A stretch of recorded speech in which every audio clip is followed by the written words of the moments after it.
جو نبی کے ذکر سے آشنا نہ ہو وہ زبان ذلیل۔ سیدنا محمد وبارک وسلم۔ اللہم صل علی سیدنا محمد وعلی آل سیدنا محمد وبارک وسلم۔ جب کسان اپنی کھیتی کو لہلہاتا ہوا دیکھتا ہے تو اس کا دل خوش ہوتا ہے۔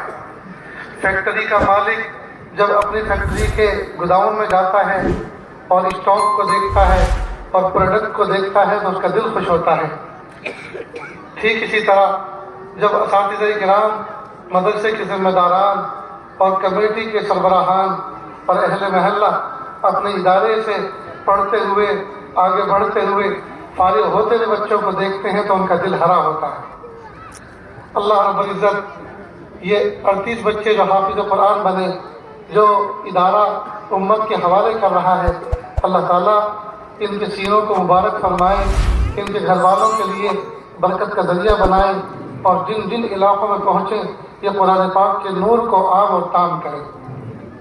میرے بھائیوں، اگرچہ یہ 38 بچے جن کی ابھی دستار بندی ہوئی، ان کی جیب کی تلاشی لو تو شاید پھٹا ہوا نوٹ نہ ملے، پھوٹی کوڑی نہ ملے، لیکن ساتوں زمین ساتوں آسمان سے بھاری بھرکم کلامی الہی اللہ پاک نے ان کے سینوں میں رکھا ہے۔ اس لیے پیارے بچوں، کسی شوٹ والے اور بوٹ والے کو دیکھ کے رال مت ٹپکانا۔ اللہ پاک نے آپ کے سینے میں وہ دولت رکھی ہے جو بادشاہوں کے خزانوں میں نہیں۔ آج بھی گئے گزرے دور کے اندر اگر کسی فیکٹری والے، کارخانے والے، کمپنی والے کے مال میں اپ ڈاؤن حالات آتے ہیں تو اس کا فون اگر کسی کی جیب میں جاتا ہے اور اس کا کال اگر کہیں ریسیو ہوتا ہے تو وہ کسی ادارے کے محتم کا فون ہوتا ہے، کسی بزرگ کا ہوتا ہے، کسی امام کا ہوتا ہے، اور وہ سامنے سے کہتا ہے حضرت معصوم بچوں سے کہو نا جو بچے حفظ کر رہے ہیں کہ وہ ہمارے لیے دعا کر دیں، ہمارے حالات بدل جائیں، ہماری بگڑی بن جائے، ہم پریشانی میں مبتلا ہو گئے ہیں، ہم مالی کرائسس میں مبتلا ہو گئے ہیں، ہمارا بزنس ڈوبنے جا رہا ہے۔ معصوم بچے ہاتھ اٹھائیں گے، ہماری ڈوبتی ہوئی کشتی تیر جائے۔ آج کے گئے گزرے دور میں بھی دنیا کے لوگ حفاظ کرام، علماء اعظام، مساجد کے ائمہ کرام، قراء اعظام، ان سے اتنی توقعات وابستہ کیے ہوئے، لہذا ان پڑھنے والے، پڑھانے والے اور کام کرنے والوں کو چاہیے کہ وہ قلب موضوع نہ کریں، اپنی توقعات مالداروں سے وابستہ نہ کریں بلکہ رب کریم سے وابستہ کریں۔ میں ایک بات کہا کرتا ہوں، جس بچے کا ابا مالدار ہو اس بچے کو کسی بات کی فکر نہیں ہوتی۔ اس کو اگر کوئی ٹوائے چاہیے، کھلونا چاہیے تو کہتا ہے ابا مجھے سائیکل چاہیے، ہاں بیٹا لاتا ہوں۔ ابا مجھے سویٹ چاہیے، ہاں بیٹا لاتا ہوں۔ ابا مجھے سائیکل چاہیے، ہاں بیٹا لاتا ہوں۔ ابا مجھے فلاں چیز چاہیے، ہاں بیٹا لاتا ہوں۔ تو جس بچے کا ابا مالدار ہو اس بچے کو کسی بات کی فکر نہیں ہوتی، وہ جانتا ہے میری ضرورتیں پوری کرنے والا میرا ابا موجود ہے۔ یاد رکھیں، میرا اور آپ کا رب مالدار ہے، ہمیں کس بات کی فکر ہے؟ بس ہم اپنا یقین اور اپنی توجہ ذات حق کی طرف کر لیں۔ پڑوسی ملک کا واقعہ ہے، ایک نوجوان سے کسی چرسی نے، چرس کہتے ہیں نشے کی چیز کو، نشہ کیا کرتا تھا وہ، ایک چرسی نے ایک نوجوان کو کہا بھائی کچھ پیسے دے دو، چرس پینا ہے، طلب آ رہی ہے۔ کہ دیکھ، کھانا کھلا دیتا ہوں، چائے پلا دیتا ہوں، چرس پینے کے پاس پیسے جو ہے میرے پاس نہیں۔ تو اس نے عجیب بات کہی کہ دیکھ، کھلانے کی ذمہ داری تو کسی اور نے لے رکھی ہے، تو چرس کے پیسے دے دے۔ ظاہری بات ہے، اللہ پاک نے چرس پلانے کی ذمہ داری تو نہیں لی نا، اور کھلانے کی ذمہ داری تو کسی اور نے لے رکھی ہے، تو مجھے چرس کے پیسے دے دے۔ کہا اس نے اس انداز سے کہا کہ مجھ سے رہا نہ گیا، میں نے پیسے دے دیے۔ وہ جب چل دیا تو میں نے اس کے پیچھے پیچھے چلا کہ دیکھو یہ جاتا کہاں ہے اور کرتا کیا ہے۔ چلتا رہا، راستے میں کوئی فنکشن ہال تھا جہاں شادی ہو رہی تھی، ایک طرف عورتیں بیٹھی ہوئی تھی، دوسری طرف مرد، بیچ میں سے راستہ تھا۔ مردوں والے حصے میں کھانے کا انتظام تھا، کیٹرنگ کا انتظام تھا۔ تو سرو کرنے والا نوجوان بچہ بڑی سی ٹرے کے اندر، کشت کے اندر بریانی لے کے جا رہا تھا، ٹھوکر لگی اور راستے کے کنارے گر گئی۔ اس نے تشت کو جھاڑا، واپس دوسرے لینے کے لیے گیا، یہ چرسی وہیں بیٹھ گیا اور کھانا شروع کر دیا۔ پیچھے وہ نوجوان اس کے پیچھے کھڑا تھا، اس نے اس کو دیکھا اور عجیب بات کہی۔ کیا کہی؟ وہ کھلاتا تو ہمیشہ برتن ہی میں ہے، لیکن آج کل ذرا انبن چل رہی ہے۔ وہ کھلاتا تو ہمیشہ برتن ہی میں ہے، لیکن آج کل ذرا انبن چل رہی ہے۔ اور ہاں، وہ کریم اتنا ہے، غصہ چاہے جتنا ہو جائے، بھوکا کبھی نہیں سلاتا، بھوکا کبھی نہیں سلاتا۔ میرے بھائیو، ہم ایسے کریم اور ایسے خالق، ایسے مالک، ایسے حکیم رب کے بندے ہیں، ہمیں کس بات کی فکر ہو گئی؟ لیکن افسوس کی بات ہے، جس چیز کا فیصلہ کر کے اللہ پاک نے قلم گویا توڑ دیا۔ قلم توڑنا سمجھتے ہیں؟ پہلے زمانے کے اندر جج جو ججمنٹ لکھتا تھا، وہ ایک قلم لکڑی کا استعمال کرتا تھا، روشنائی میں ڈبو کے لکھتا تھا اور آخر میں سائن کر کے اس قلم کو توڑ دیتا تھا۔ یہ قلم اب جو ہے کوئی دوسرا فیصلہ نہیں لکھ سکتا، قلم ٹوٹ چکا، فیصلہ پکا ہو چکا، اب یہ فیصلہ نہیں بدل سکتا۔ اس کو کہتے ہیں قلم توڑنا، اس کو کہتے ہیں قلم توڑنا۔ تو گویا جس کا قلم اللہ پاک نے توڑ دیا، جی وَمَا مِن دَابَّةٍ فِي الْأَرْضِ إِلَّا عَلَى اللَّهِ رِزْقُهَا يَعْلَمُ مُسْتَقَرَّهَا وَمُسْتَوْدَاهَا كُلٌّ فِي كِتَابٍ مُبِينٍ۔ اللہ پاک نے ہر جاندار زیرو کا، اللہ پاک نے رزق کی ذمہ داری اللہ نے لی ہے، اپنے ذمہ لازم کر رکھا ہے۔ حالانکہ اللہ کے لیے لازم کرنا کوئی ضروری نہیں، لیکن اللہ فرماتے کہ میرے اوپر لازم ہے کہ میں ان کی رزق ان تک پہنچاؤں گا، چاہے وہ سفر میں ہو، حضر میں ہو، صحت میں ہو، بیماری میں ہو، اپنوں میں ہو، پرایوں میں ہو، جہاں بھی ہو، میں ان کا رزق ان کو پہنچاؤں گا۔ کئی مرتبہ یہ عاجز جہاز میں سفر کر رہا ہوتا ہے اور کھانا آتا ہے، اس وقت حیرانگی ہوتی ہے، پیارے اللہ، میں نہ زمین پر ہوں نہ آسمان سے لگا ہوا ہوں، میں مابین السماوات والارض، اور آپ گرم گرم کھانے سے اکرام فرما رہے ہیں اپنے بندے کا۔ میرے پیارے رب، واقعی آپ تو آپ ہی۔ تو جس رزق کی ذمہ داری رب نے لی، اس کے بارے میں تو ہماری اتنی فکر ہے، ہائے کیسا ہوگا، ہائے کیسے ہوگا، کیسا ہو چاہے جیسا ہو، حلال ہو حرام ہو، رات اور دن۔ ایک روایت کے مطابق اللہ پاک نے 18,000 مخلوق پیدا فرمائی، ان 18,000 مخلوق میں ایک میں اور آپ بھی اس کی ایک فرد، ایک قسم ہے، ایک قسم ہے۔ میں اور آپ، ہم سب کے سب ایک قسم ہے 18,000 کی۔ تو 18,000 مخلوق میں صرف حضرت انسان ہے جو پیسہ کما کر کھاتا ہے، باقی دوسری مخلوق کوئی بھی پیسہ کما کے نہیں کھاتی، حالانکہ انسان سے کئی سو گنا، کئی گنا زیادہ کھانے والی مخلوق موجود ہے۔ مثلاً شارک مچھلی ہے، ویل مچھلی ہے، اور ہاتھی ہے، اونٹ ہے، گھوڑے گدھے ہیں، گائے بھینسیں ہیں، انسان سے کئی گنا زیادہ کھاتے ہیں، لیکن ایک پیسہ کما کے نہیں کھاتے، فری آف چارج کھاتے ہیں۔ اور انسان ہے جو اکیلا پیسہ کما کے کھاتا ہے اور پھر بھی پریشان ہے، پھر بھی اس کا پیٹ نہیں بھرتا۔ میرے سے پہلے اکابر مشائخ کی باتیں آپ نے سنی، اور میرے بہت پیارے، میرے بڑے، میرے محسن حضرت مولانا خالد بیگ صاحب دامت برکاتہ اللہ ان کو بہت اچھا رکھے، مجھے ان سے ایک روحانی محبت ہے، اور ایک مرتبہ ان سے کیا ملاقات ہوئی، ان کی فکروں سے کیا ہم آہنگی ہوئی، اور کیا ان کا درد میرے سامنے آیا۔ میں نے ان کی تعلیمات کو، ان کی طلب کو اور طلب کو اور فکر کو اپنا ایک مشن بنا لیا۔ جہاں کہیں عاجز بیٹھتا ہے، جو ایجوکیشن والے لوگ ہوتے ہیں، تعلیم و تعلم والے لوگ ہوتے ہیں، اور جو روشن خیال اپنے آپ کو سمجھتے ہیں، اور امت کی تعلیم کا رونا روتے ہیں، اور امت کی جہالت کا رونا روتے ہیں، میں ان کے سامنے ان کا نام لے کر تذکرہ اکثر ضرور کرتا ہوں اور کہتا ہوں جاؤ ان کا نظام دیکھو، ان کی فکروں کو سنو اور سمجھو۔ 2 جملوں میں ایک مرتبہ فرمایا کہ حضرت ایک ہے اسلامک اسکول اور ایک ہے مسلم اسکول۔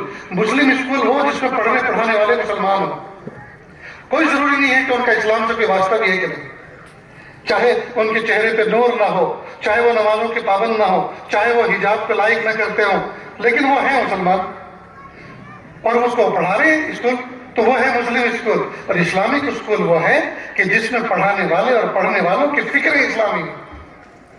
اب دیکھیے 2 جملوں میں کتنی پیاری تعبیر، جی دودھ کا دودھ پانی کا پانی کر دیا۔ اور حضرت کی بہت سے